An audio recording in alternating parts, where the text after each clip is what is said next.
Anthony Joshua is a former two-time world heavyweight champion boxer who has his career on the line tonight against Jermaine Franklin following his back-to-back losses to Usyk. Joshua will need to get his fire back, and hopefully under new trainer Derek James, he can work on a fighting game plan to try and keep his career on track. Franklin does pose a bigger threat than he is being given credit for to an AJ vs Wilder or Fury fight that the boxing world craves.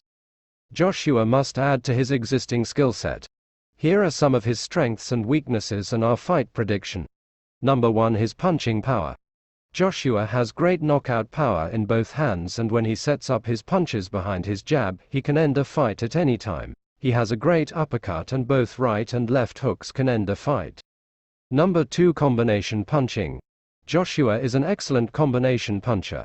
Although he has been a bit gun-shy of late, Joshua is known for his well-timed and well-placed combination punching. He has an excellent arsenal of punches in his repertoire. Number 3, athleticism.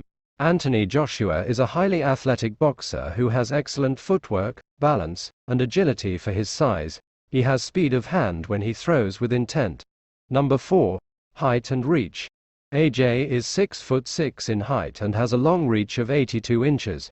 Joshua has a significant advantage over many of his opponents for height and reach. Number 5, stamina.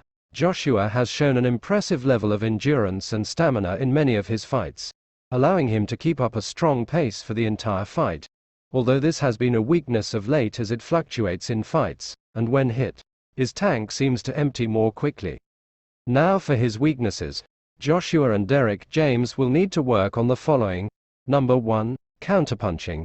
Joshua has shown he is susceptible to counterpunches, which can lead to him being caught by a punch he doesn't see. He can get timed or even knocked down. AJ will need to work on his distance, and his in and out and side-to-side footwork to aid his punch selection. He must understand he is vulnerable after he throws. The key is to know the way into attack, and the way out. Simply put, if he stays in the pocket, he will get nailed.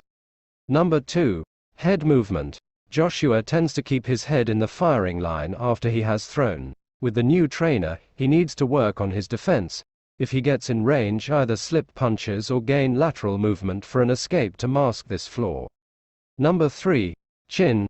Anthony Joshua has taken some punishment in his recent fights, and whilst he does take a punch well enough, there does seem to be a recovery issue when he gets hit.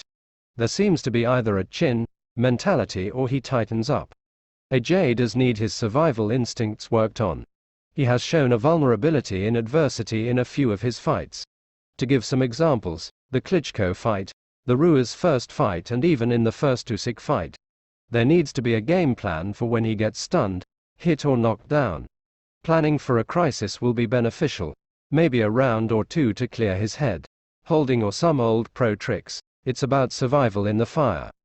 Number 4, mentality. Joshua has shown his vulnerable side in his rant after the Usyk second fight. The fact that he fought against Ruiz and Usyk after losses to both is commendable. And in this generation where a loss seems like the be-all and end-all, he deserves praise. It's still an unsolved mystery what happened versus Ruiz in the first fight. Joshua just didn't seem there in mind. Next is how does his corner work? When he is asking questions, rather than receiving instructions, it seems a bit strange. Joshua needs a strong, honest corner for guidance and direction. In many fights, AJ is saying what round it is. Am I doing okay? He needs to allow the trainer to train. And does the fighter trust the trainer enough to receive the information? It needs to be the trainer helping him through adversity and implementing fighting strategies, rather than the fighter in charge and the yes men agreeing. It will be interesting to see tonight how this goes with Derek James. Finally, on to stamina again. How can it be both a strength and a weakness? Well, it plays a part in what Joshua will turn up. Fans expect the explosive Joshua. The Joshua of today needs to pace himself. There needs to be a 12-round plan, and if the knockout comes quicker, I will take it mentality. If he gets hit and hurt, the Joshua survival guide is taut and ready. The AJ tank does empty when hit or counted. Hopefully the defense will be worked on to aid his stamina and recovery to give us the best fight. Good luck to both. Okay, for tonight's fight. Jermaine Franklin gave Dillian Whyte all he can handle and fought an excellent fight. He has good punch selection and is underrated. He will definitely have a solid game plan. I expect him to work the Joshua body and look to nail AJ when he gets in punching range. He will give Joshua all he can handle. But for my prediction, I feel that the height and reach of AJ will allow him to work long and look to close the show in the late rounds, so I am picking a stoppage win for Joshua in round 9. I think both fighters will take punches, but I feel Franklin will fall apart once AJ gets him in trouble. Enjoy the fight and thanks for watching.